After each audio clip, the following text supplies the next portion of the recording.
The marble halls of the imperial palace echoed with sounds that would make modern audiences blush and ancient moralists weep. Behind gilded doors and silk curtains, the Roman Empire wasn't just conquering territory, it was redefining the very boundaries of human desire, transforming sexuality into spectacle, power into perversion, and pleasure into political weapon. While Roman legions marched across continents spreading civilization, their emperors and elites were pioneering sexual practices so extreme, so elaborate, and so shocking that even today's liberated world would struggle to comprehend their audacity. This wasn't mere hedonism, it was sexuality weaponized, desire systematized, and human bodies transformed into instruments of imperial power. From the orgies that lasted for days in Nero's Golden House to the sexual slavery markets that fed Rome's insatiable appetites, we're about to explore a world where no taboo was too sacred to break, no boundary too firm to cross. These weren't random acts of debauchery but carefully orchestrated performances that revealed how an empire at its peak used sexuality to demonstrate absolute dominance over both bodies and souls. Before we dive into these scandalous depths, hit subscribe so you don't miss our next journey into history's most forbidden corners. Now prepare yourself, the wine is flowing, the incense is burning, and behind these palace doors, the Roman Empire is about to reveal its most shocking secrets. The imperial theater of flesh. Roman sexuality wasn't confined to private bedrooms, it was public performance, political statement, and social hierarchy made visible through the most intimate of human acts. The empire that conquered the known world had also conquered shame, transforming what other cultures considered private into spectacular displays of power and privilege. The Roman concept of sexuality was fundamentally different from our modern understanding. They didn't categorize people as heterosexual or homosexual but as active or passive, dominant or submissive. What mattered wasn't the gender of your partner but your role in the encounter. A Roman citizen could penetrate anyone, male or female, slave or free, without social stigma, but being penetrated was considered degrading, a loss of masculine virtue that could destroy a man's political career. This power dynamic created a sexual hierarchy that mirrored Rome's social structure. At the top stood the emperor, whose sexual appetites were limited only by his imagination and the availability of willing or unwilling participants. Below him, senators and wealthy elites competed to demonstrate their virility through increasingly elaborate sexual displays. And at the bottom, slaves and foreigners served as living toys for their master's pleasure. The Roman elite developed sexual practices that were as much about demonstrating wealth and power as they were about physical gratification. Wealthy Romans would import exotic partners from across the empire. Germanic warriors prized for their size and strength, Egyptian dancers celebrated for their flexibility, Celtic women renowned for their pale skin and red hair. These human collections weren't just about desire but about displaying the reach of Roman power. Roman houses were designed to accommodate and showcase sexual activity. The wealthy constructed elaborate bathing complexes where mixed-gender nudity was routine, dining rooms where sexual entertainment accompanied meals, and private chambers decorated with explicit frescoes that would make modern pornography seem tame. Sexuality wasn't hidden but celebrated, integrated into daily life in ways that shocked even Rome's contemporaries. The famous Villa of Mysteries in Pompeii reveals the extent to which sexuality permeated Roman culture. Its walls are covered with frescoes depicting initiation rites that combine religious ceremony with explicit sexual imagery. These weren't private fantasies but public declarations of the connection between spiritual power and sexual dominance that defined Roman elite culture. Roman literature from this period reads like a catalogue of sexual experimentation that pushed every conceivable boundary. Ovid's Ars Amatoria provided detailed instructions for seduction and sexual technique, while Petronius's Satyricon described orgies and sexual adventures that spanned days and involved dozens of participants. These weren't fiction but documentary evidence of practices that were routine among Rome's upper classes. The empire's vast slave population provided the human raw material for these sexual experiments. Roman law gave masters absolute power over their slaves' bodies, creating a system where human beings could be bought, sold, and used for any sexual purpose their owners desired. This wasn't just individual cruelty but institutionalized sexual exploitation on a massive scale. Roman sexuality also incorporated elements of theater and performance that transformed private acts into public spectacles. Wealthy Romans would hire professional entertainers to perform sexual acts during dinner parties, turning human intimacy into dinner theater. These performances weren't just entertainment but demonstrations of the host's wealth and sophistication. The Romans also developed sexual practices that incorporated elements of violence and domination that reflected their military culture. Sexual conquest was literally the physical domination of another person's body as proof of superior power. This warrior sexuality created practices that combined pleasure with pain, desire with degradation, in ways that revealed the violent foundations of Roman civilization. The emperors of excess. If absolute power corrupts absolutely, then the sexual appetites of Roman emperors provide the ultimate proof. These god-kings didn't just rule an empire, they ruled over human sexuality itself, transforming their personal desires into imperial policy and their bedchambers into theaters of absolute dominance. Caligula, whose very name has become synonymous with sexual excess, turned the imperial palace into a brothel that operated on a scale that defied comprehension. He didn't just sleep with his sisters, she paraded them as his wives, forcing the Roman Senate to acknowledge his incestuous relationships as legitimate marriages. But incest was just the beginning of Caligula's sexual experimentation. Historical accounts describe Caligula's practice of forcing senators to watch as he violated their wives, then demanding they thank him for the honor. He established an imperial brothel within the palace, staffing it with the wives and daughters of Rome's most prominent families. Citizens who couldn't afford the fees were forced to mortgage their property to the state, creating a system where sexual access to the emperor's victims became a form of taxation. Caligula also pioneered the practice of sexual humiliation as political control. He would force defeated enemies to perform sexual acts in public, their degradation serving as entertainment for Roman crowds and warning to future opponents. These weren't random acts of cruelty but calculated demonstrations of imperial power that used sexuality as a weapon of political domination. Nero elevated imperial sexual excess to an art form that combined theater, violence, and eroticism in ways that shocked even Rome's jaded elite. He married his male slave Sporus in a public ceremony, complete with wedding dress and dowry, then paraded his wife through the streets of Rome. But this wasn't just personal preference, it was political theater designed to demonstrate that the emperor was above all social conventions. Nero's Golden House became the setting for orgies that lasted for days, involving hundreds of participants in sexual spectacles that combined every conceivable form of human desire. Guests were required to participate in elaborate sexual rituals that served as loyalty tests. Refusing to engage meant political exile or death. The emperor's pleasure became the empire's command. The most shocking aspect of Nero's sexuality was his practice of sexual role-playing that involved elaborate costumes and scenarios. He would dress as various gods and mythological figures, forcing his partners to play corresponding roles in sexual dramas that blasphemed against both religion and nature. These performances weren't just personal entertainment but public demonstrations of the emperor's power over both human and divine law.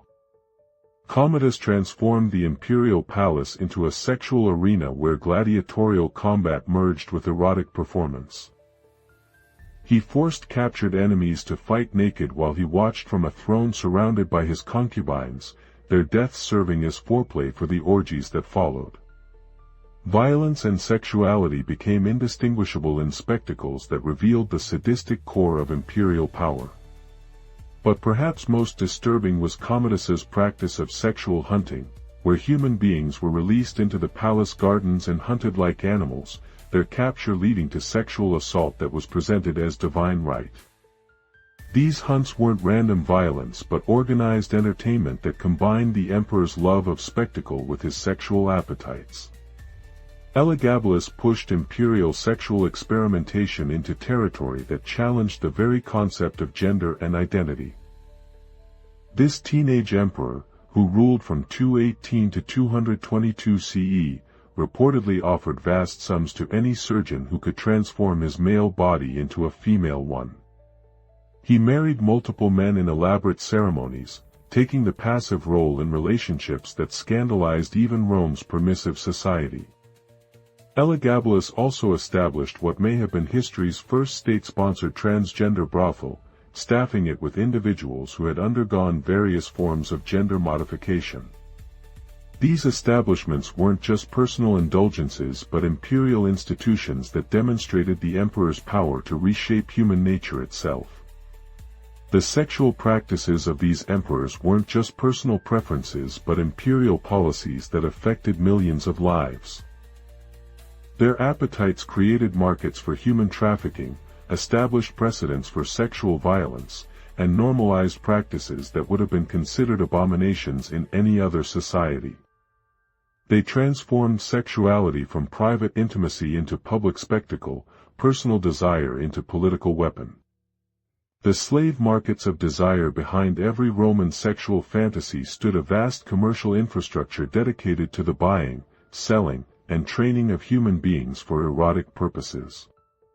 The empire's slave markets weren't just economic institutions, they were sexual supermarkets where human bodies were commodified, categorized, and customized to satisfy every conceivable desire. The scale of sexual slavery in Rome defied modern comprehension. Historians estimate that at the empire's peak, nearly 30% of the population consisted of slaves, many of whom were specifically purchased for sexual purposes. These weren't just individual transactions but an entire economy built on the systematic exploitation of human sexuality. Roman slave dealers developed sophisticated classification systems that categorized their human merchandise according to sexual characteristics and capabilities. Young men from Germania were prized for their size and stamina, while boys from Greece were valued for their education and refinement. Women from Egypt were sought for their exotic appearance, while those from Gaul were preferred for their pale skin and blonde hair. The training of sexual slaves was an industry unto itself, with specialized schools that taught everything from basic sexual techniques to elaborate performance arts. These institutions weren't just brothels but academies where human beings were systematically broken down and rebuilt as living instruments of pleasure. The psychological techniques used to create compliant sexual slaves were so sophisticated that they wouldn't be out of place in modern discussions of psychological manipulation. Roman sexual slavery also incorporated elements of medical experimentation that pushed the boundaries of human endurance and modification.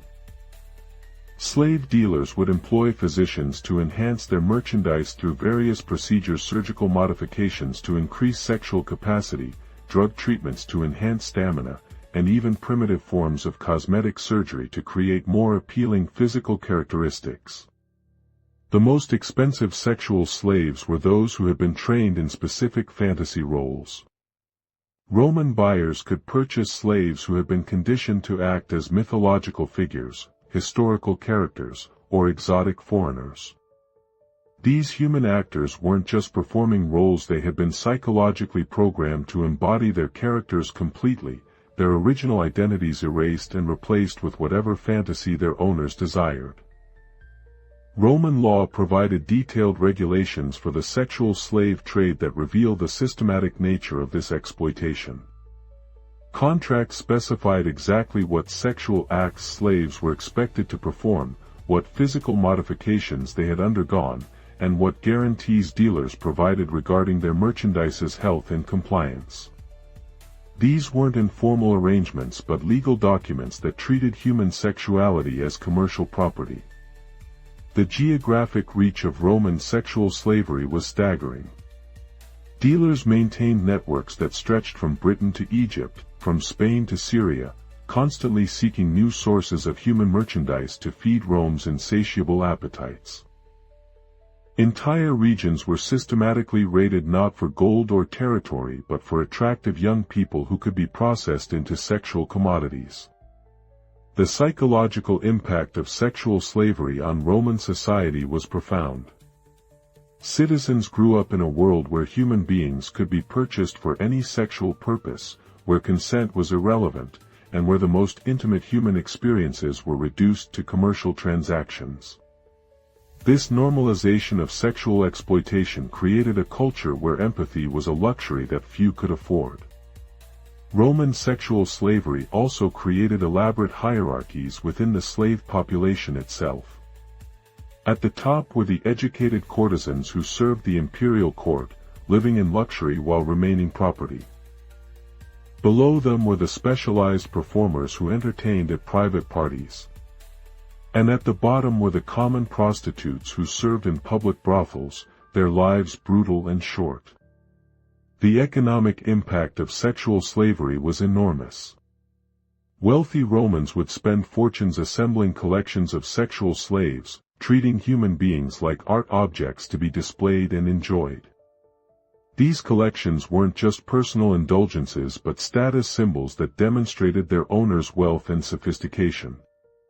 The bathhouse revelations. Roman bathhouses weren't just places for cleansing, they were sexual theaters where the empire's most shocking practices played out under the guise of hygiene and health. These elaborate complexes served as meeting grounds for every form of sexual encounter imaginable, their steamy chambers concealing activities that would have scandalized even the most permissive modern societies. The architecture of Roman baths was specifically designed to facilitate sexual encounters. Multiple chambers with varying temperatures created natural progression routes that allowed bathers to gradually shed both clothing and inhibitions. Private alcoves provided spaces for intimate encounters, while larger pools accommodated group activities that blurred the line between bathing and orgy. Mixed-gender bathing was routine in Roman society, creating an environment where nudity was normalized and sexual tension was constant. Men and women would bathe together, their naked bodies on display as they moved through the various chambers. This wasn't just practical efficiency but deliberate eroticism, turning basic hygiene into sexual spectacle. The services offered at Roman bathhouses extended far beyond simple bathing. Professional masseurs provided treatments that were explicitly sexual, while attendants offered various forms of intimate grooming that served as foreplay for activities that followed. These weren't hidden services but advertised amenities that attracted customers seeking more than just cleanliness. Roman bathhouses also served as informal brothels where sexual services were readily available. Slaves and prostitutes worked the crowds, offering everything from simple sexual release to elaborate fantasy scenarios. The steamy, dimly lit environment provided perfect cover for transactions that were technically illegal but practically tolerated. The most exclusive bathhouses catered to specific sexual preferences and practices that pushed every conceivable boundary. Some specialized in same-sex encounters, others in group activities, and still others in more exotic practices that combined sexuality with elements of theater and performance. These weren't just businesses but communities where like-minded individuals could explore their desires without judgment. Roman bathhouse culture also incorporated elements of sexual competition that reflected the empire's warrior mentality. Men would compete to demonstrate their sexual prowess, while women engaged in displays of seductive skill that served as informal contests. These competitions weren't just entertainment but social rituals that established hierarchies based on sexual ability. The psychological atmosphere of Roman bathhouses was carefully cultivated to encourage sexual experimentation. The combination of heat, steam, nudity, and relaxation created an environment where normal social inhibitions were suspended. Patrons who might never consider certain activities in other settings found themselves participating in practices they had never imagined. Roman bathhouses also served as centers for sexual education where young people learned about adult sexuality through observation and participation. This wasn't formal instruction but practical apprenticeship, with experienced bathers teaching newcomers the techniques and etiquette of Roman sexual culture. The economic impact of bathhouse sexuality was significant. These establishments generated enormous profits not just from bathing fees but from the sexual services and entertainment they provided. They employed thousands of workers, attendants, masseurs, entertainers, and prostitutes, creating an entire economy based on the commercialization of human sexuality.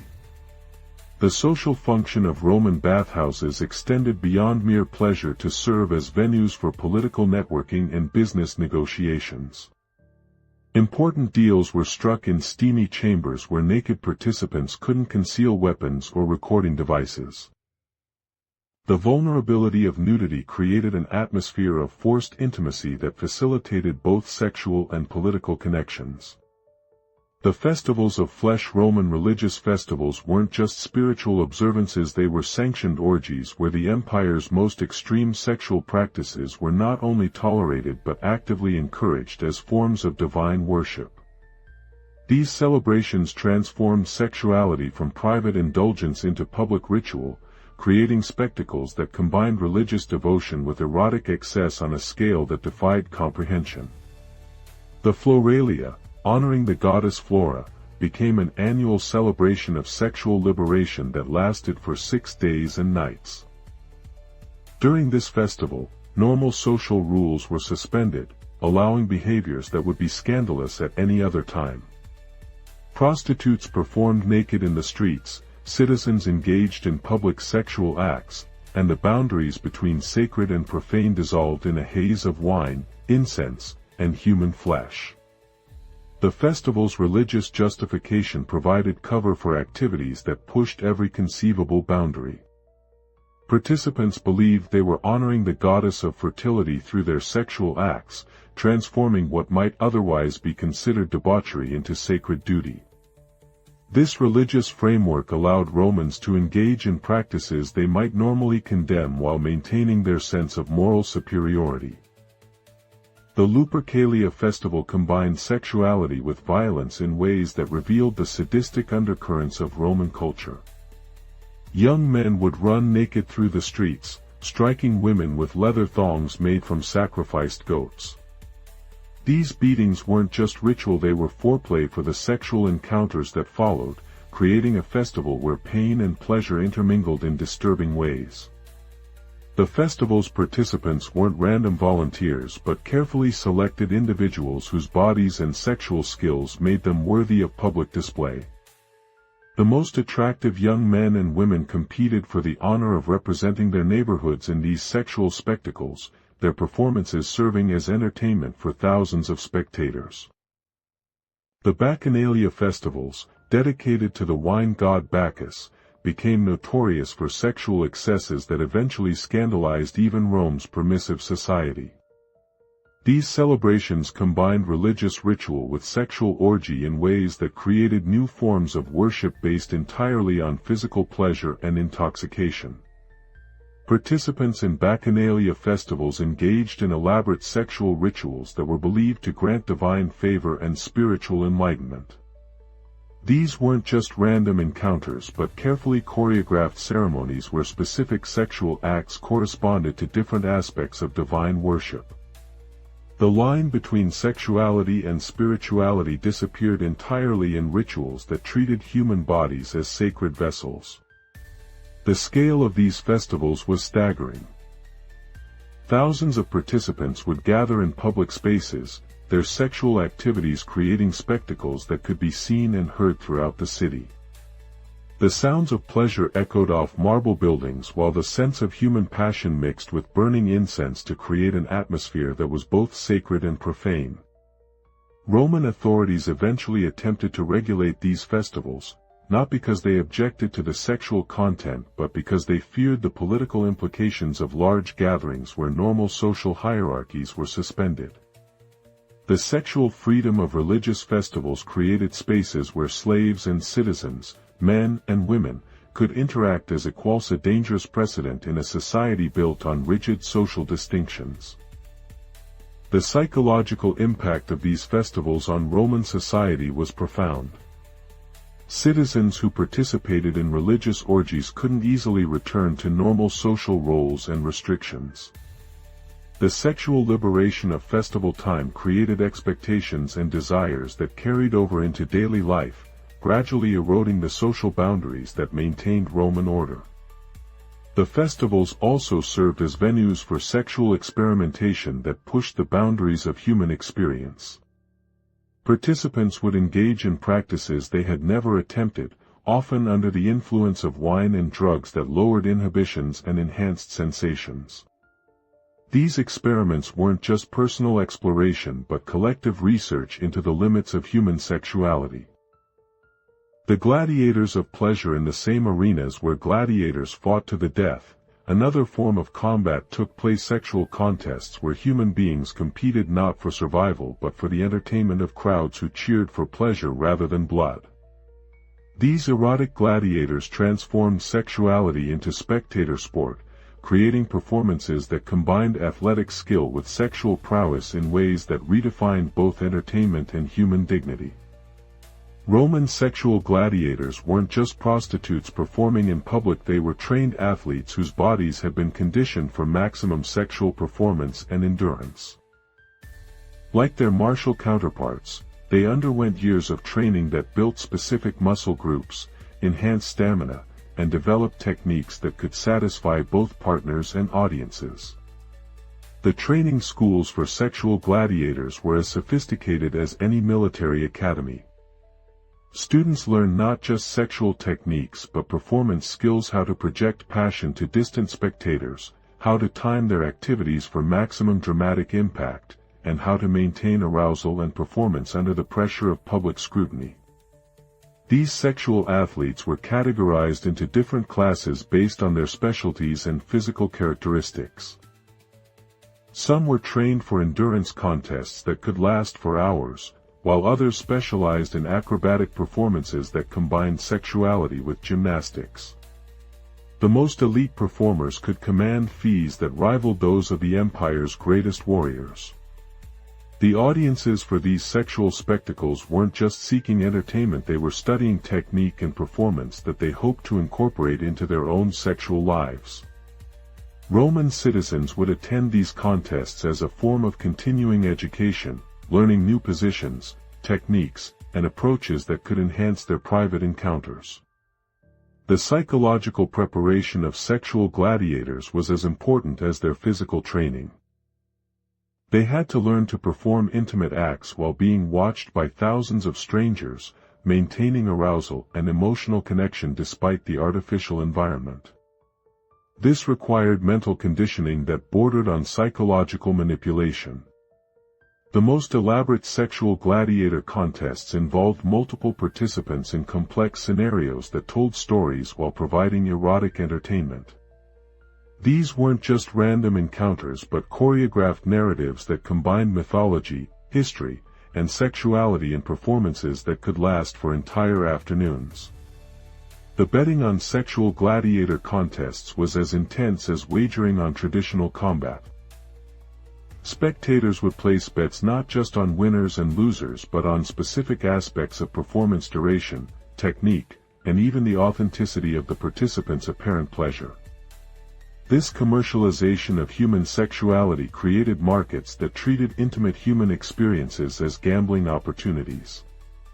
The social status of sexual gladiators was complex and contradictory. While they were technically slaves or low-status citizens, successful performers could achieve fame and wealth that elevated them above many free Romans. Their sexual skills made them valuable commodities whose services were sought by the empire's elite. The physical toll on sexual gladiators was enormous. The constant performance, the pressure to maintain peak physical condition, and the psychological stress of public sexuality created health problems that shortened careers and lives.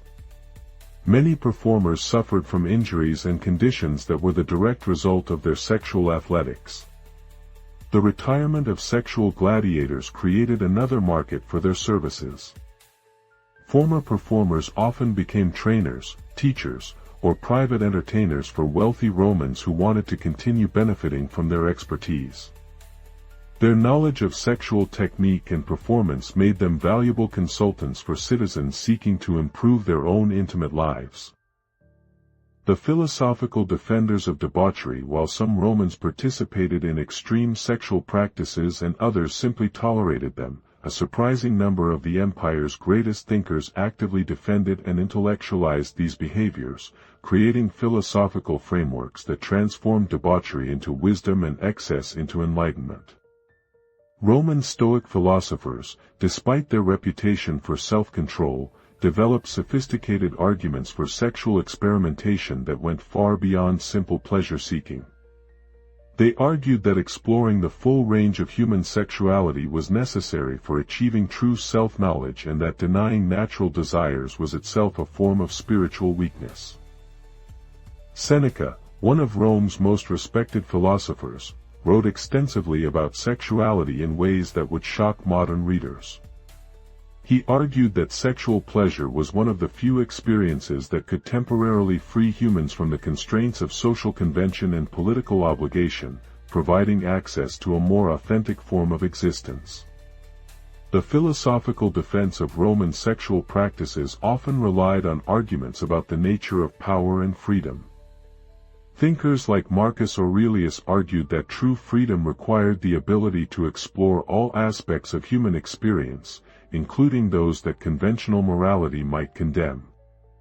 Sexual experimentation became a form of philosophical research. Roman philosophers also developed elaborate theories about the relationship between physical pleasure and spiritual enlightenment. They argued that intense sexual experiences could provide insights into the nature of existence that were unavailable through purely intellectual pursuits. The body became a laboratory for philosophical investigation. The intellectual justification for sexual slavery was particularly sophisticated and disturbing. Roman thinkers argued that slavery actually benefited the enslaved by providing them with opportunities to develop skills and experience pleasures they might never have encountered in their original circumstances. This philosophical framework transformed exploitation into education. Roman philosophical schools often incorporated sexual practices into their teaching methods. Students were encouraged to explore different forms of sexuality as part of their intellectual development, with sexual experimentation serving as practical exercises in philosophical principles like courage, temperance, and justice. The most influential Roman philosophers wrote detailed treatises on sexual technique and practice that were presented as serious intellectual works rather than mere entertainment. These texts combined practical instruction with theoretical analysis, creating a literature of sexuality that treated human desire as a subject worthy of scholarly investigation. The philosophical defense of extreme sexual practices often relied on arguments about the artificial nature of social conventions. Roman thinkers argued that most sexual taboos were arbitrary restrictions that prevented humans from achieving their full potential. Breaking these taboos became a form of intellectual liberation. Roman philosophers also developed theories about the relationship between sexual power and political authority. They argued that leaders who could master their own desires and the desires of others were better equipped to govern effectively. Sexual dominance became a qualification for political leadership. The influence of these philosophical justifications extended far beyond academic circles. Roman citizens used these intellectual frameworks to rationalize their own participation in extreme sexual practices, transforming personal indulgence into philosophical virtue.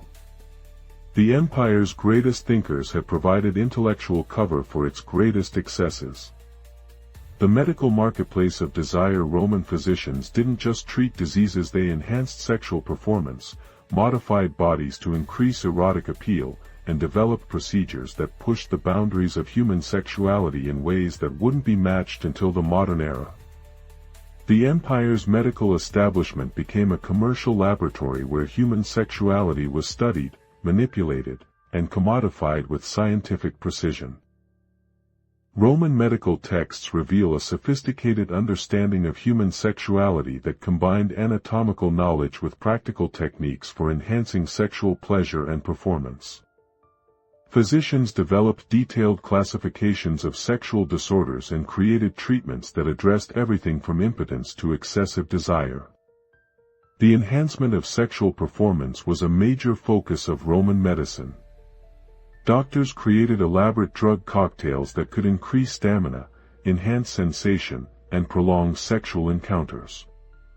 These weren't just folk remedies but sophisticated pharmaceutical preparations that were tested and refined through systematic experimentation. Roman physicians also developed surgical procedures designed to modify human bodies for enhanced sexual appeal and function. These operations ranged from cosmetic improvements to functional modifications that could increase sexual capacity or create new forms of erotic experience. The human body became raw material for sexual engineering.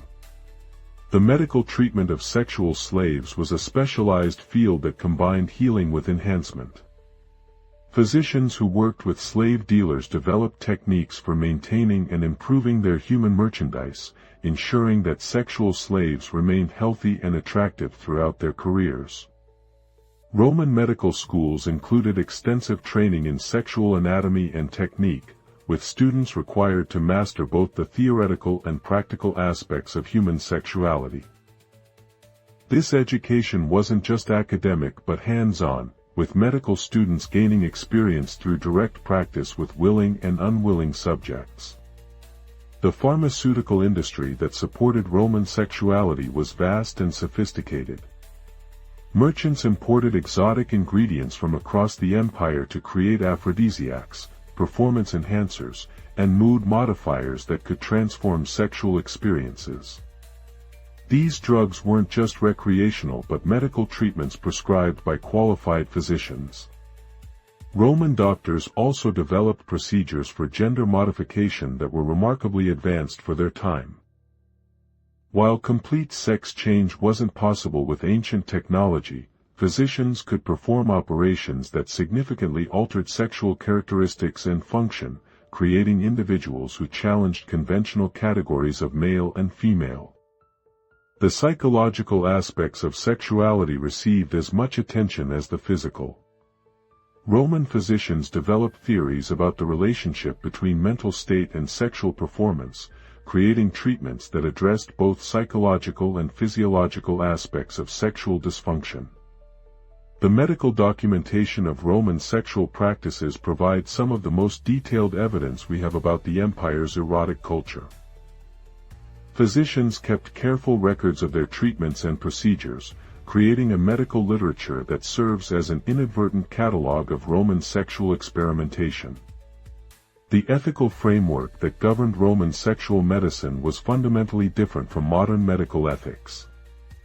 Physicians felt no obligation to obtain consent from slaves or prisoners who served as experimental subjects, and the enhancement of sexual performance was considered as legitimate as the treatment of disease.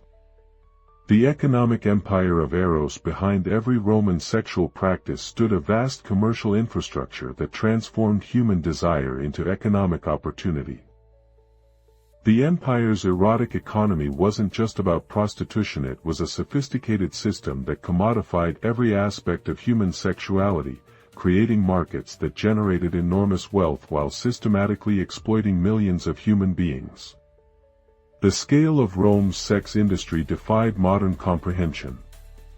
Historians estimate that sexual services and related businesses generated revenues that rivaled the empire's military expenditures.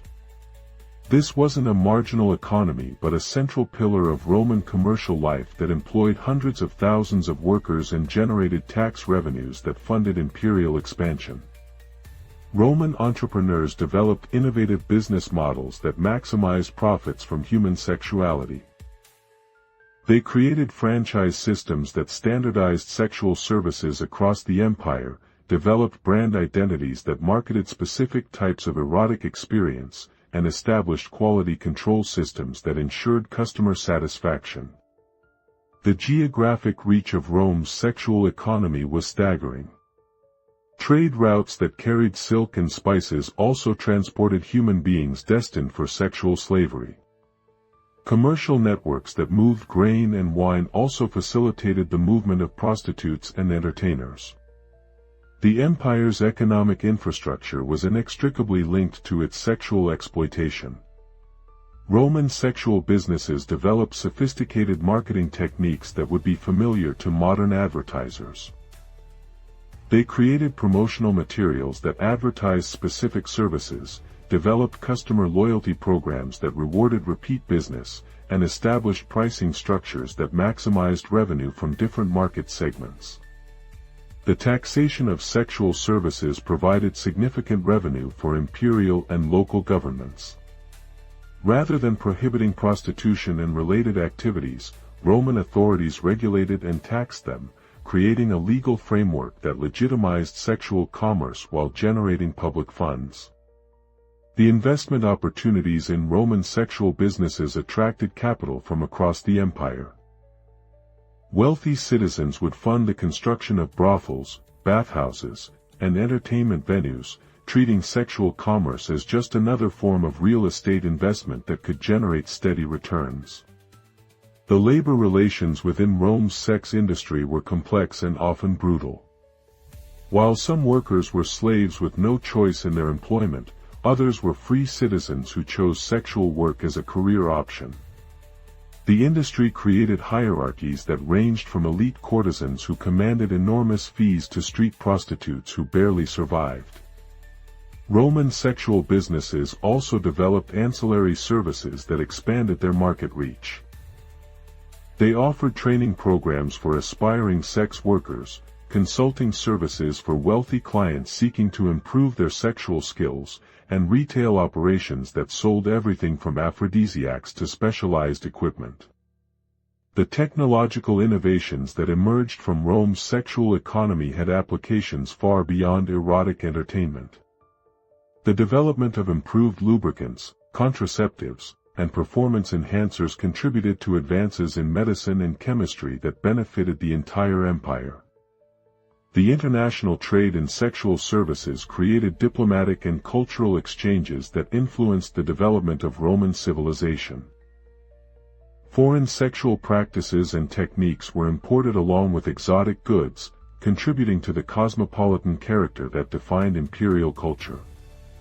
The Christian Revolution and the end of an era. The rise of Christianity in the Roman Empire didn't just change religious practice, it fundamentally transformed attitudes toward sexuality in ways that would reshape Western civilization for the next 2 millennia. The collision between Roman sexual culture and Christian morality created conflicts that tore at the very fabric of imperial society. Early Christian leaders were horrified by the sexual practices they encountered in Roman society. Church fathers like Augustine and Jerome wrote extensively about the need to suppress and control human sexuality, viewing the empire's erotic culture as evidence of spiritual corruption that threatened both individual souls and social order. The Christian emphasis on sexual purity created direct conflicts with Roman legal and social systems that were built on the assumption that sexual pleasure was a natural and legitimate pursuit. Christian converts found themselves living in a society where their new religious beliefs put them at odds with fundamental aspects of imperial culture. The transformation of Roman sexuality under Christian influence wasn't immediate or complete. Many Romans continued to practice traditional sexual customs while nominally converting to Christianity, creating a hybrid culture that combined Christian theology with pagan sexual practices. The legal changes that accompanied Christianization gradually dismantled the commercial infrastructure that had supported Roman sexual culture. Laws prohibiting prostitution, regulating sexual slavery, and restricting public sexual displays slowly transformed the empire's erotic landscape.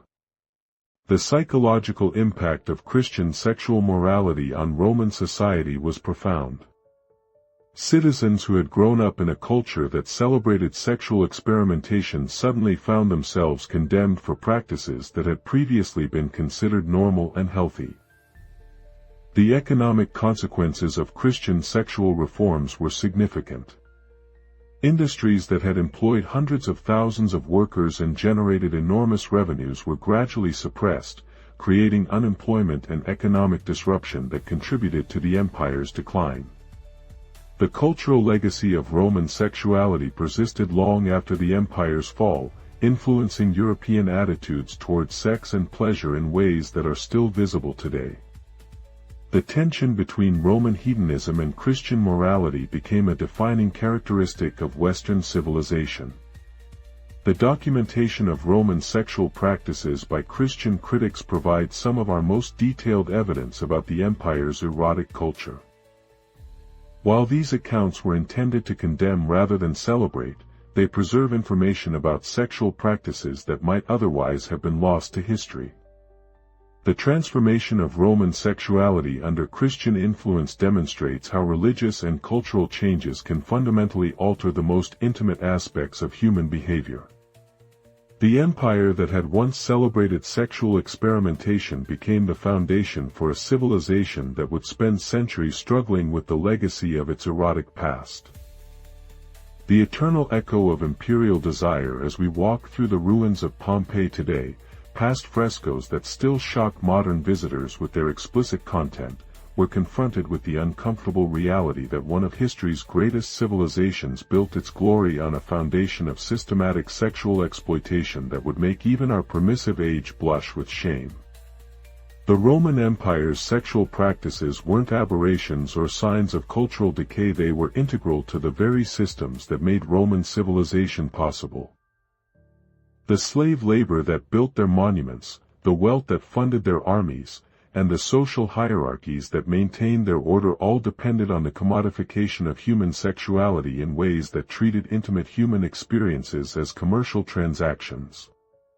But perhaps most disturbing is the realization that Roman sexual culture wasn't the product of ignorance or barbarism but of sophisticated philosophical, legal, and economic systems that rationalized and systematized the exploitation of human desire.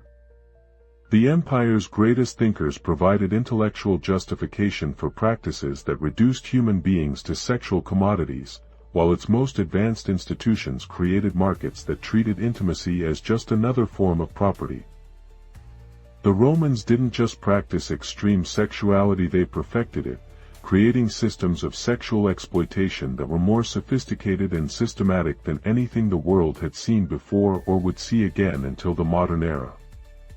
Their legacy forces us to confront uncomfortable questions about the relationship between civilization and exploitation, between cultural achievement and human suffering. The psychological impact of living in a society where human sexuality was completely commodified must have been profound. Roman citizens grew up in a world where consent was irrelevant, where human bodies could be bought and sold for any purpose, and where the most intimate human experiences were reduced to commercial transactions. This normalization of sexual exploitation created a culture where empathy was a luxury that few could afford. Yet the Romans also developed sexual practices and attitudes that challenged conventional boundaries in ways that were genuinely liberating for some participants.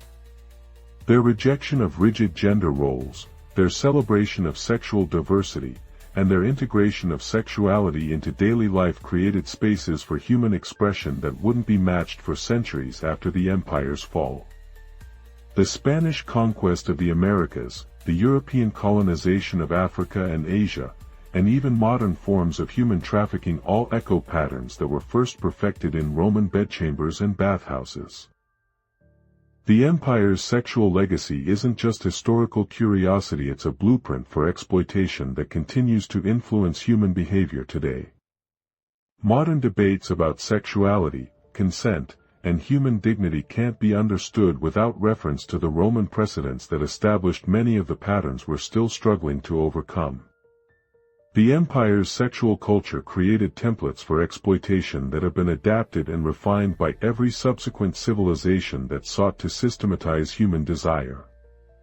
The archaeological evidence continues to reveal new aspects of Roman sexual culture that challenge our understanding of both ancient and modern sexuality. Each excavation uncovers fresh evidence of practices that push the boundaries of human imagination while revealing the systematic nature of sexual exploitation that sustained imperial power. Perhaps the most important lesson of Roman sexuality is that it demonstrates how easily sophisticated societies can convince themselves that their most exploitative practices are actually their greatest achievements. The Romans didn't see themselves as sexual predators but as pioneers of human liberation who had transcended the narrow moral constraints that limited other cultures. Their story serves as a warning about the dangers of treating human sexuality as a commodity, the risks of normalizing sexual exploitation, and the ease with which civilized societies can convince themselves that their most horrific practices are actually evidence of their sophistication and enlightenment. So tell us, which aspect of Roman sexual culture disturbs you most?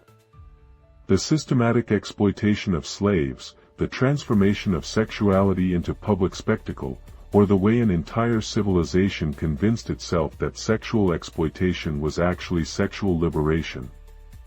Share your thoughts below, and remember that understanding history's darkest chapters helps us recognize and resist similar patterns in our own time. If this journey into the heart of Roman sexual culture has shocked and fascinated you, hit subscribe so you don't miss our next exploration of humanity's capacity for both liberation and exploitation.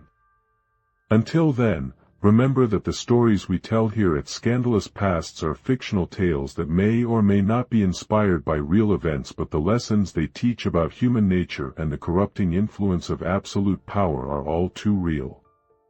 The marble statues of Roman gods and emperors still stand in museums around the world, their perfect forms concealing the sexual violence and exploitation that sustained the civilization that created them. They remind us that beauty and brutality can coexist, that cultural achievement and human suffering often go hand in hand, and that the line between liberation and exploitation is thinner than we'd like to believe. In their cold stone faces, we see not just the past but ourselves and the eternal question of what we're willing to sacrifice in the pursuit of pleasure, power, and the fulfillment of our deepest desires.